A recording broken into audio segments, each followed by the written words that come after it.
یا اللہ یا کریم یا عظیم یا غفور یا شکور یا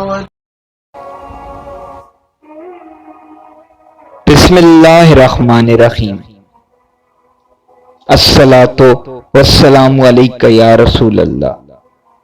السلام علیکم ورحمۃ اللہ وبرکاتہ۔ شوقیہ کتا پالنا مسلمان کے لیے ممنوع ہے۔